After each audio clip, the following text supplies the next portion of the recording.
നമ്മളെ ഇന്ന് നമ്മുടെ ഒരു പഞ്ചായത്ത് തോട് അടച്ചു കെട്ടിയിട്ട് ഈ വർഷകാലം ആകുമ്പോൾ വീട്ടിലേക്ക് വെള്ളം പോണ ഒരു വിഷയമാണ്. ഇത് ഇളങ്ങുന്നപ്പുഴ ഗ്രാമപഞ്ചായത്തിൽ എത്രാം വാർഡാണ്? 22ാം വാർഡ് 23ാം വാർഡായി. ഇപ്പോൾ സമ്പത്താണ് മെമ്പർ.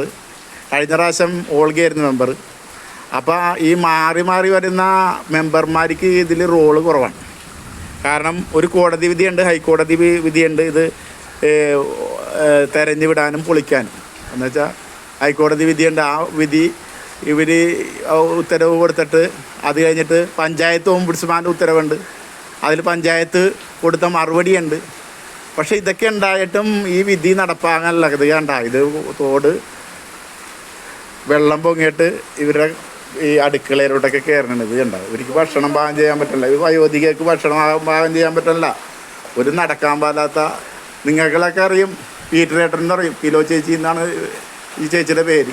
ഇത് ഇവർ വേട്ടുവ കോളനിയിൽ അന്ന് വെച്ചാൽ അമ്പലം കഴിഞ്ഞുള്ള വഴിയിൽ ഉള്ളിലോട്ട് ആണ് ഇവരുടെ വീട്. ഇവരുടെ മക്കളൊക്കെ എല്ലാവരെയും കൊടുത്ത് ഉള്ളിയും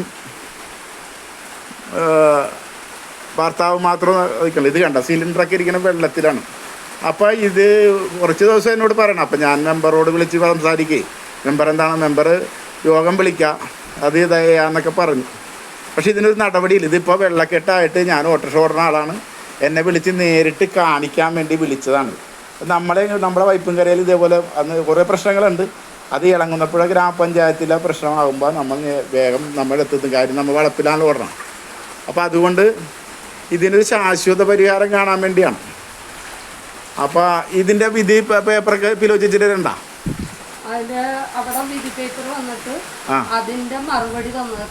തന്നിട്ടുണ്ട്. ഇത് എന്തുകൊണ്ടാണ് ഇത് നടപ്പാകാത്തത് എന്നുള്ളത് ഒരു പഞ്ചായത്ത് വരും പറഞ്ഞ അവര് അളക്കാൻ വരാം, അതാണ് പറയാല്ലാണ്ട്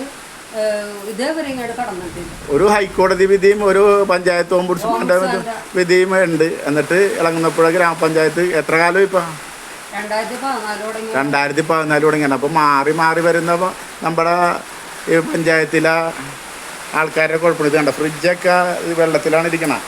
ഇതൊക്കെ ഈ വല്ല ഷോക്കേറ്റ് മരിച്ചു കഴിഞ്ഞാൽ ഇതൊരു പഞ്ചായത്തിൻ്റെ ഉത്തരവാദിത്തം മാത്രമല്ല, ഒരു സമൂഹത്തിൻ്റെ ഉത്തരവാദിത്തമാണ്. അപ്പോൾ ഇത് നമ്മുടെ ഒരു സമൂഹത്തിൻ്റെ കാര്യമായതുകൊണ്ടാണ് ഞാനിത് ഓടി വന്നത്. ഇപ്പോൾ ഇത് എങ്ങനെയെങ്കിലും മനം സന്തോഷം ഇത് നോക്കണമെന്ന് പറഞ്ഞായിരുന്നു വന്നത്. നോക്കിയപ്പോൾ ഇത് ഇങ്ങനെയാണ് സ്ഥിതി.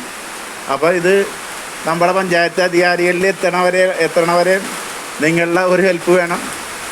ഇതൊരു സാധാരണ വീഡിയോ ആയിട്ട് കാണരുത്. ഒരു നമ്മുടെ നാട്ടിലെ ഓരോ പ്രശ്നങ്ങളായിട്ട് ഞാൻ ഇങ്ങനെ വരാൻ നേരത്ത് നിങ്ങളെപ്പോലുള്ള കുറേ ഫോളോവേഴ്സ് ഉണ്ട്. അപ്പോൾ അവരുടെ പ്രവർത്തനം കൊണ്ടാണ് പിന്നെ പത്രപ്രവർത്തകരുണ്ട്, അങ്ങനെ നിങ്ങളുടെയൊക്കെ പിന്തുണയുണ്ട്. അദ്ദേഹം അവിടെ ഇരിക്കണൊക്കെ, പുള്ളിക്ക് നടക്കാൻ പാടില്ല. പുള്ളി പീറ്റർ എണ്ണൊക്കെ അറിയും. പുള്ളിയുടെ വീട്ടിൻ്റെ ഉള്ളിലോട്ടാണ് ഞാനിപ്പോൾ കയറണത്. ഇത് കണ്ട, പുള്ളിക്ക് എണീറ്റ് നടക്കാൻ പാടില്ല. അപ്പോൾ ഈ പുള്ളി വയസ്സായ പുള്ളിയാണ്. പുള്ളി ജലഗതാഗത വകുപ്പിലായിരുന്നു, അവിടെ ബോട്ടിലായിരുന്നു. അപ്പോൾ പുള്ളിക്കിപ്പോൾ വയ്യാത്ത കാര്യങ്ങളൊക്കെ ഉണ്ട്. അപ്പോൾ ഇവർ രണ്ടുപേരും മാത്രമാണ് വീട്ടിൽ താമസിക്കണം. ഇത് എത്ര ആളായി വീട്ടിലേട്ടാ? 2013 തുടങ്ങിയാണ് വാഴ നോക്കുന്നുണ്ട്.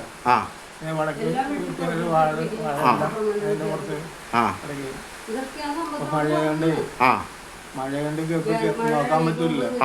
അപ്പൊ അതുകൊണ്ട് ആ വാഴയുള്ള വടക്കി വിട്ടാറുണ്ട്. വാഴ എല്ലാം എന്റെ പുറത്താണ് കിടക്കണം. അപ്പൊ ഇതൊന്നും തെരഞ്ഞു വിട്ടാൽ മതി അല്ലേ? വടക്കോട്ട് തെരഞ്ഞു കിട്ടിയത് പ്രശ്നം പരിഹരിക്കാം അല്ലേ വിലോചിച്ച് അല്ലേ? ഒരു തിരയണ ഒരു പ്രക്രിയ നടന്നു കഴിഞ്ഞാൽ ഈ വെള്ളക്കെട്ടിനൊരു ആശ്വാസം ഉണ്ടാവും. വെള്ളം കണ്ട് അപ്പം പഞ്ചായത്ത് അധികാരികളോടാണ് ഇത് പൂഴ്ത്തി വെച്ച് ലാസ്റ്റ് ചീഞ്ഞാറും. അപ്പോൾ ചീഞ്ഞാറിനേക്ക് മുമ്പ് ഇതിന് വേണ്ട നടപടി സ്വീകരിക്കാം കേട്ടാ. ഒരു കുടുംബം വെള്ളക്കെട്ടിൽ കിടന്ന് വലയനാണ്. അപ്പോൾ ഭക്ഷണം പാചകം ചെയ്യാൻ പറ്റില്ല അവർക്ക്. അപ്പോൾ പരമാവധി ഷെയർ ചെയ്യുക കേട്ടാ.